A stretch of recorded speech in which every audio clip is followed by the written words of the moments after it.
Welcome back to the podcast. I hope you are well. Thank you for joining me today. We're going to be talking about building a business that runs without you, because a lot of people get into business or want to start a business for freedom, to have more freedom, time freedom, financial freedom, and it doesn't really end up that way. And if you're in a business or you own a business right now, you know what I'm talking about. And I'm going to show you and take you through the steps of how I was able to do this. I built a profitable business that runs without me at the age of 24. And I had a lot of failures to get there and a lot of lessons to get there. So I want to help you with that and save you some time, energy, and pain, and hopefully give you some hot tips, okay? So before we get into the podcast, if I can ask you a massive favor, subscribe if you haven't subscribed. The bigger the channel gets, the bigger the guests get, as you're starting to see that. So if you can take 2 seconds to just subscribe, like this video, drop a comment down below, even if it's just an emoji, or if you just leave your thoughts or biggest takeaways from this podcast, please do so, and send it to a friend that you think will get value from it, because as my audience grows and my platform grows, the impact, the love, the guests, and the value that I ultimately give back to you guys will get better and better. So thank you for taking the time to do that. I really appreciate that. Without further ado, let's get into it. First and foremost, just to sort of give you a bit of a resume of myself, I started, my business and development journey when I was 18 years old. I got into network marketing. So that's a business model. This podcast is not about network marketing, but I am a fan of the business model. I find a lot of people start their journey in network marketing, but it's not where they end up ultimately. But it's a good starting point. It's a good entrepreneurship apprenticeship, as I say. So really, really powerful. But I was making 6 figures a year at the age of 20 doing network marketing. So I had some good success there, some good lessons and failures along that route. I purchased my first bricks and mortar business. I come from the gym space. For anyone that knows my journey, I've come from owning gyms and running gyms, and I still do own one right now.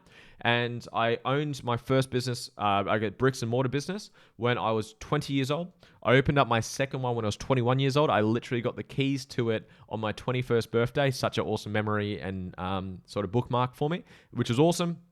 And I also purchased my third one at the age of 23. So I had 3 businesses, bricks and mortar businesses with leases, landlords. Like each business had about sort of $5,000 to $6,000 per week in overhead. So times that by 3, 6, 12, 18. Like I had almost $20,000 a week just in overheads at the age of 23. And that was very naive, and I had stretched myself too far, and there was a lot of challenges along the way. I'm going to dig into that soon. Since then, I've sold 2 of them. So I literally gave one of them away to my business partner because it was too much. I sold another one of those. I now have one of those businesses that is run completely without me. I do 1 hour a week. So 1 hour a week, I meet up with the leader or the manager of that business, and we obviously review the numbers, go through the team, go through what's working, what's not working, and how to improve it. And that pays me between $1,000 to $2,500 a week in profit every single week. So I just wanted to give a bit of a resume of why I feel like I'm equipped to talk about this from the, stage I'm at in my journey. And now I'm building a business where I'm going to do 7 figures this year doing my coaching and living my purpose. So that's a conversation for another day. But I just want to, focus on the point that it is possible to build a business that runs without you, depending on your purpose, depending on your vision, which I'm going to get into today. So I hope that gives you a bit of a summary of my journey. Obviously, there's a lot within that, but we're going to dig into that now. So first and foremost, it takes a lot of work. A lot of people get into business for freedom, time and financial freedom, and you get the complete fucking opposite. You end up building and buying yourself a job that is very high stress, very high risk, and there's no off button. There's no, you don't stop. You stop when you need to sleep and you need to rest and whatever that may be. And you're constantly like trying to solve problems, put out fires, work on yourself, grow. And it's challenging. Like it was very, very challenging. I have I call it the hustle period of my life. For the 7 years of that sort of gym chapter, between when I purchased my first one the 18 years old journey to around sort of that 24 year mark, I call that like the hustle period of my life, where I was like literally going to bed at what time was I going to bed at? Going to bed at like 10 p.m., waking up at 3:30 a.m. and just working all day.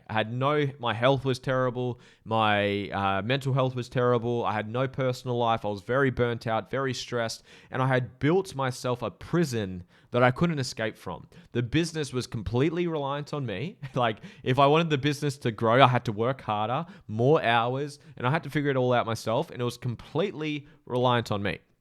And if you're a business owner, I'm sure you're relating to pieces of what I'm talking about. And I was my own worst enemy. I had a fear of letting go. I had challenges with my team. I had low performing team members. I was self-sabotaged, and I had all these limiting beliefs and all these emotional challenges that I was dealing with. It was very challenging at the end of the day. It was very, very challenging. So I'm sharing all of this to be vulnerable and real with you because my resume might have sounded pretty good, but it was fucking hard. It was a lot of dark moments. I felt like giving up. I felt like selling the businesses because it was too much. There was a lot of ups and downs within that journey. So my first point of this podcast, get yourself a mentor if you're in the position to. If you're in a startup and you've got no cash, you've got no money, that's cool. Listen to podcasts just like you are right now.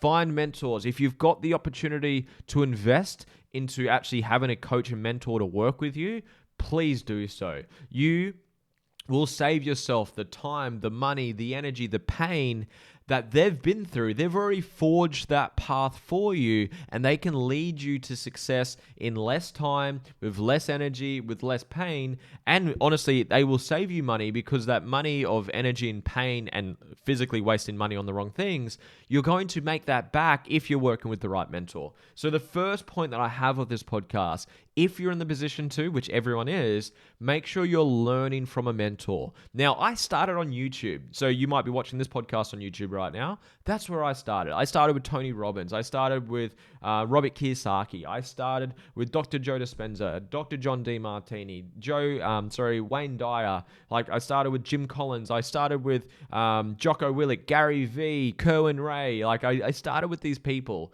And because I had no money. I didn't have any money to start because I was starting my business. I was working at Subway at the time, and I had literally no money. I was still in high school when I started my business journey. But I always was learning from others, learning from mentors, learning from coaches.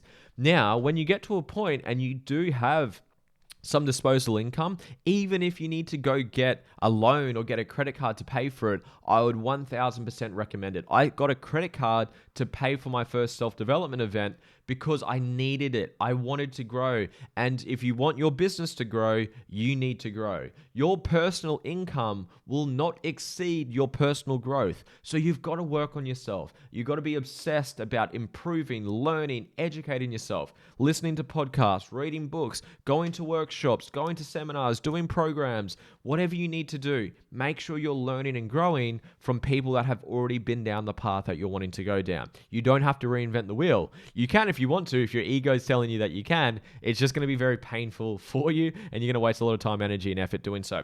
So that's my first tip. Second tip, I'm going to go a little bit more detailed for you now. There's two pieces that you need to work on for success. And I'm going to start very big, and I'll go into a little bit of detail with some of them. So it's the 80-20 rule that you've probably heard of before, Pareto's Law. So 20% of your actions will give you 80% of your outcomes. So when it comes to success, 20% of success comes from skills, 80% of the success comes from your mindset.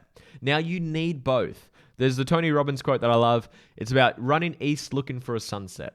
That's the skill. It doesn't matter how motivated, how inspired, how confident, how much you believe in what you're doing. You've got the right mindset. If you've got the wrong strategy, it's not going to work. You can run as hard as you want, as long as you want, east looking for a sunset. You will never get there. It's the wrong strategy. So you need to make sure, yes, you have the right strategy. But for me and for majority of people, that's not the biggest missing piece of the puzzle. It's the mindset component. So again, I'm going to dive into both a little bit today. To go through all the pieces of a business and building a business, that's like a 10-hour podcast, probably longer. My program, I work people with just for the mindset side of things and a bit of skills is about 20 hours long. So I'm obviously not going to be able to go into the granular doing the work today, but I'm going to give you hopefully at least a framework that you can go out and action some of this. So really remember that 20% is skills, 80% mindset. So a question that I want you to ask yourself, what skills am I missing? It might be how to sell, how to market, how to hire someone, systems, processes. What skill set are you missing right now from your toolkit for you to be able to move towards your business being profitable enough to the level that you want it to be, or to hire yourself out if that's the goal? Maybe a step back, on just a little detour. Some people have the naiveness that the goal is to build a business that runs without you. Now, that may or may not be the case depending on your vision, which is what I'm getting to next. So actually, I'll save that point. I'll come back to that point. So what skill sets do you need? Do you need to learn how to sell, how to market, how to hire people, how to build systems, how to build processes, how to lead others? What is it that you're missing? So you want to learn, understand that, and go find that. A book, a YouTube video, a coach, a mentor, a program. You can go pay for those and that through time or through physical money to get those skills. It's out there. Every skill is learnable. Listen to what I just said. Every single skill is learnable. You just got to go find it and actually digest it and actually execute on it. The second part is the mindset. Now, this for me and for majority of people is going to be the biggest challenge that you're going to have to overcome. What is your emotional intelligence like? The state of mind that you're in. Are you constantly in a stressed fight or flight state, which is what I was like for so long? Or are you in an abundance, confident, high self-worth, present, focused, confident state?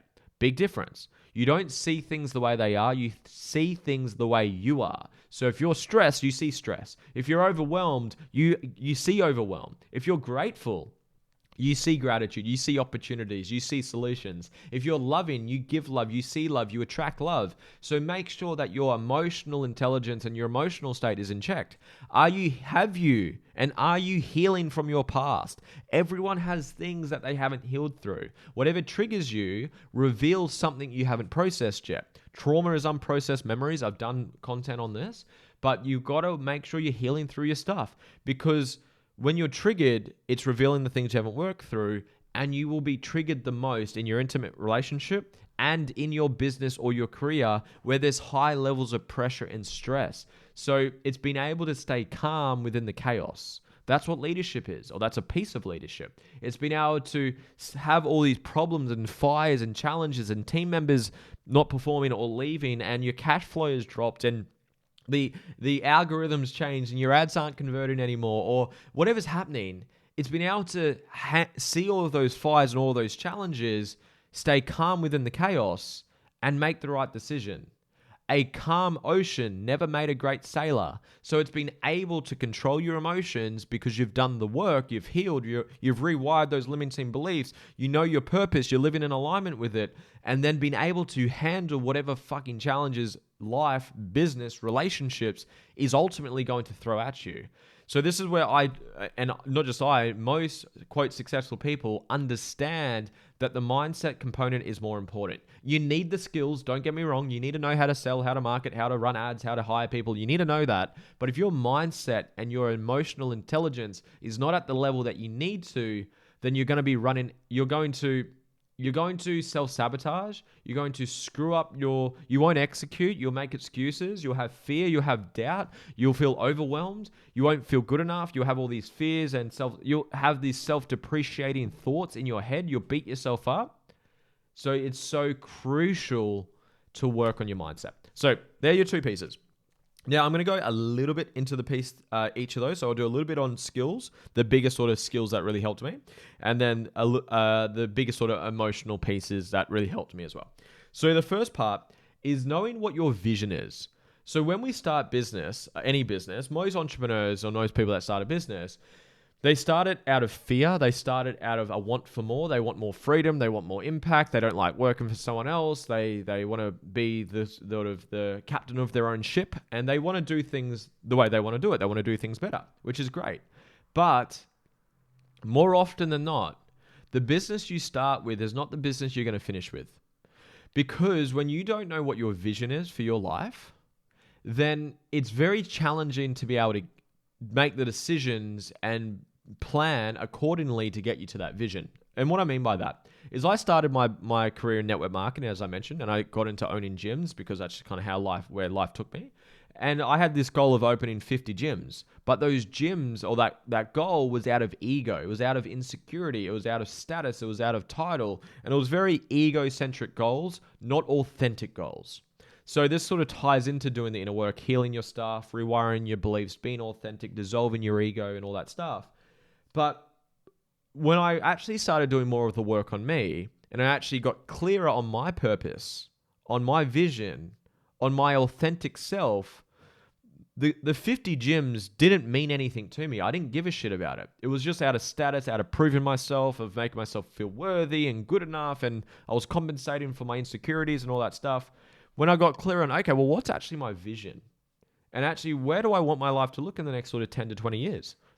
And you can do 5 years as well, 5, 10, 20 years. What does the vision of my life look like? And it didn't look like running gyms. It looked like coaching people.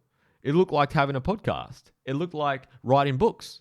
It looked like working with really incredible, intimate, high-level clients that I work with. It looks like doing keynote speaks. It looks like having online programs and courses that transforms people, their mindset and all that stuff.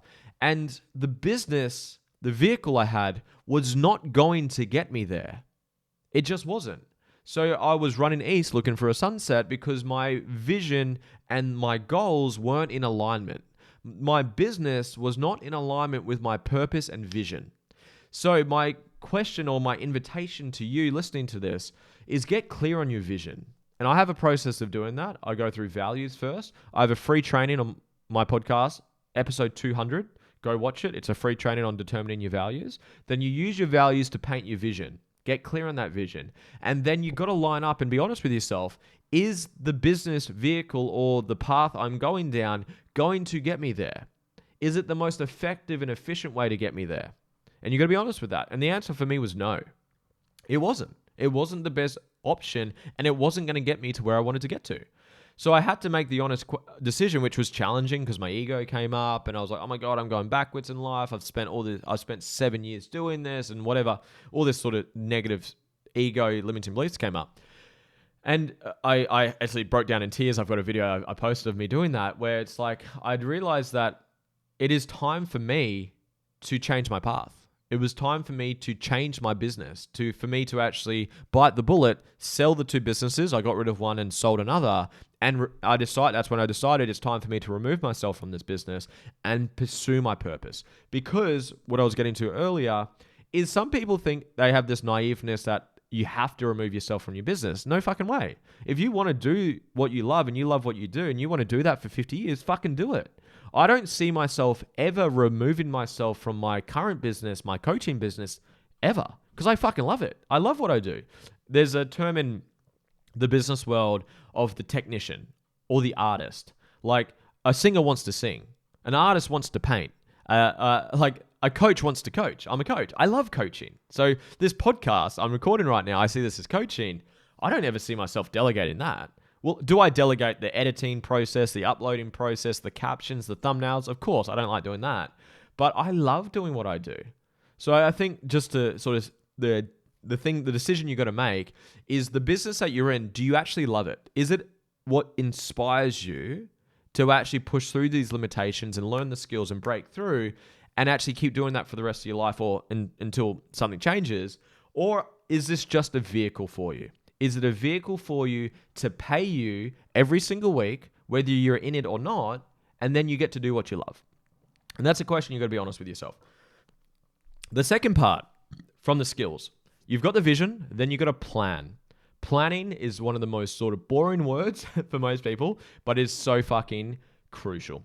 In my sort of gym chapter, my business partner at the time, we were doing the gyms, and within 3 years, we had one studio. It was PLC Burley, for anyone that is familiar with my story. So Burley was the first studio, and 3 years there was one. After 12 months of learning about planning properly, and I'll go through the planning process, my partner and myself went from 1 to 10. So 3 years to have one, then 1 year to have 10. And again, credit to Scott for doing most of this work. 10x the business in 12 months. And it wasn't just planning, but planning was a huge piece of it. So planning is actually knowing, okay, well, that's my vision. What the fuck am I doing to get there? How do you eat the whale at once? You can't. It's overwhelming. You've got to chunk it down. So how do you do that? I have a process. I obviously take my clients through this, but we go through what's your vision? What's the mission? Then what do we do in the next 12 months? What are we doing in the next quarter? What are we doing the next month, the next week? And what are we doing today? We do daily huddles. Every single day, I do this with my clients and my dad and my brother just to help them hold them accountable as well. Every single day. What are you excited about today? That's the first part. Get some good energy about you. Second, what were your outcomes for yesterday? Done or not done? For accountability, transparency. And why weren't they done? So done or not done, why weren't they done? Third is, what are your outcomes today? What are you achieving today? Give you clarity so you know what to do. Fourth, what support do you need with these outcomes today? So there's no excuse for the next day to why they're not done, because I've found this so many times. Oh, I didn't do my outcomes from yesterday because I didn't know how to do it. Well, why didn't you ask for support when you had the opportunity to? And number 5, what are you grateful for? Good frequencies, good energy, put that shit out into the universe so you attract it back. So what are you excited for? Outcomes for yesterday, done or not done, why weren't they done? What are you achieving today? What support do you need with these outcomes? What are you grateful for? We do that every single day. So you can see how I'm literally just taking bite-sized pieces towards my vision. So clarity is power.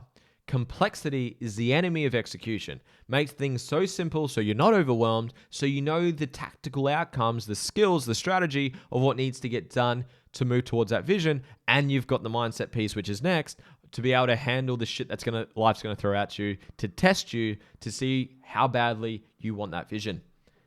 I hope that made sense. So that's the biggest skills that I learned that really changed the game for me, knowing my vision authentically and then having a plan to actually get there.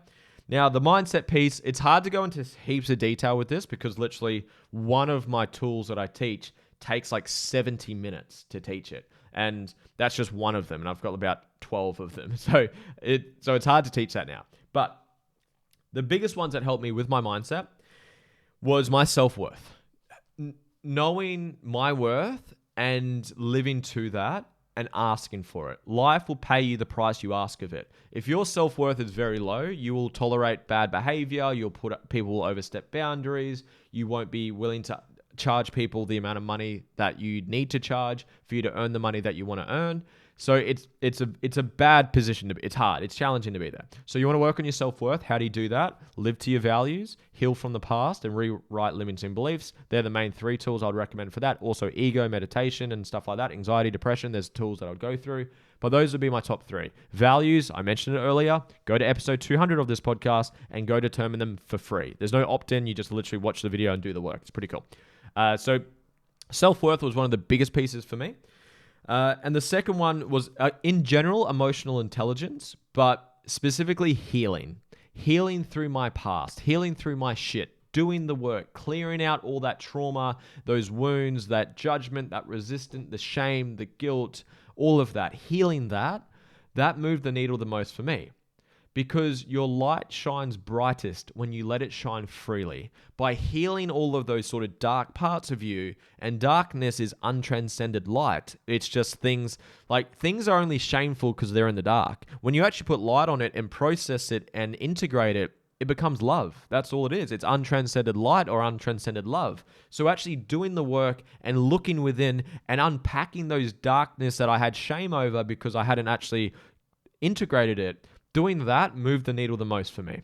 Again, I help people do that. There's so many ways to heal, but make sure you're healing. Find a therapist, a coach, a mentor, a healer, whatever you need to do. Find your way to heal. There's so many ways to do it. I have my ways, but there's many ways to heal. So in terms of the mindset component and probably limiting beliefs, if I had to bolt one on there as well, just you always make your beliefs true. If you believe you can or you believe you can't, you're right. So make sure that you're rewiring those limiting beliefs and encoding expansive beliefs. So that would be my extra tool that I'd give you guys. So guys, those are my main, I guess, takeaways, lessons, challenges that have allowed me to get to where I am now. And I'm very grateful to be where I am. I obviously worked very hard to get here. So if you're right now, you're either you've got a business or you want to run a business, I would recommend get clear on the vision. Like, what do you want? Do you want to work in this business for a long period of time? And there's nothing wrong with that, but be honest with yourself. Is this a means to an end? Is it just literally a vehicle that pays you passively? And obviously passive, subjective, I still do an hour there a week, so obviously some time goes into it, but is it going to just pay you to give you the resources, money, time, freedom to do what you love? Or are you able to build a business doing what you love? Can you monetize your purpose. That's what I love talking about. What's your purpose? How do you commercialize it? How do you do what you love what you do, and get beautifully paid to do it? Good questions to ask. I actually did a podcast, I think at the time of recording this, I released a podcast this week on how to find your purpose. I forget the episode, I think it's like 228 or 27, something like that. But go check that out, how to find your purpose. I got that for you. But yeah, those are my main tips, guys. That's what's helped me the most. If you got value from this, guys, please comment below, leave your thoughts below, like the video if you haven't, subscribe if you haven't already. And guys, if you're looking for a coach, if you're looking for a mentor, you like my vibe, you like my energy, you like what I'm about, and you feel alignment with me, then there is a link below to book in for a free strategy call. It is only for people that actually are willing to do the work. You can drag a horse to water, you can't make it drink. I can't make you drink. But if you're willing and you're ready to do the work, to grow in your career, your business, your relationship, to heal, to make more money, to have more impact, to have more fulfillment and freedom, then book in for a call. It's literally with me. You'll connect with me. I'll see if we're the right fit. I only accept about 30% of my calls to do work with me because I'm very specific and clear with who I work with and who I don't work with. If that resonates with you, book for a call below. I appreciate you. I love you heaps. Share this with a friend and keep healing, keep working on you, and create a life that you love. Bye.